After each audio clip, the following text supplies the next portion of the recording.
અગ્રણી પુરુષોત્તમ પીપળિયા અંબાલાલ પટેલના સમર્થનમાં આવ્યા છે। અંબાલાલ કાકા પર કોઈ પણ કાયદાકીય કેસ બનતો ન હોવાનું તેમણે કહ્યું। અંબાલાલ કાકાને કાનૂની તમામ સહાય હું પૂરી પાડીશ તેવું પીપળિયાએ કહ્યું છે।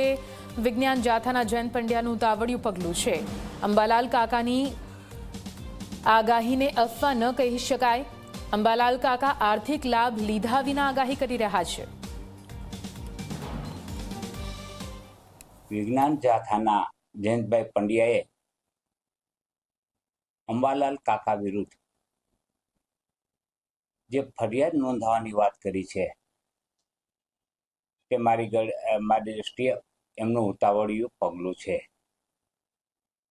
કારણ કે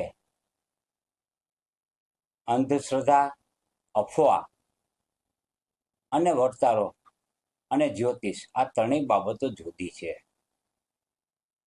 અંધશ્રદ્ધા અને અફવાઓ એ પોતાના સ્વાર્થ માટે ફેલાવવામાં આવે છે અને કેટલીક વખત સમાજમાં વર્ગ વિગ્રહ કરવા માટે ફેલાવવામાં આવે છે। એટલે અંબાલાલ કાકાની આગાહીને આપણે અફવા તરીકે વર્ગીકૃત કરી શકાય નહીં। તેમ છતાં વિજ્ઞાન જાથાએ તેમને અફવા ફેલાવવાના અને ખેડૂતોને નુકસાન કરવા માટેના વર્તારાને સ્થાન આપ્યું છે તે મારી દૃષ્ટિએ તદ્દન ગેરવ્યાજબી છે।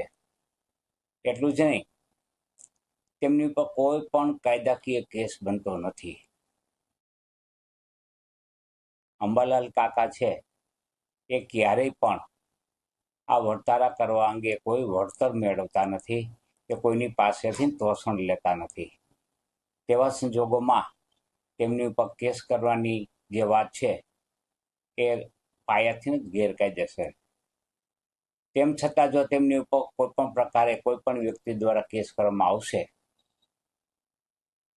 તો અમે તેમનો સામનો કરીશું અને કેસ અંગેનો જે કાંઈ ખર્ચ કાનૂની ખર્ચ થાય તે તમામ ખર્ચ અમે ભોગવીશું।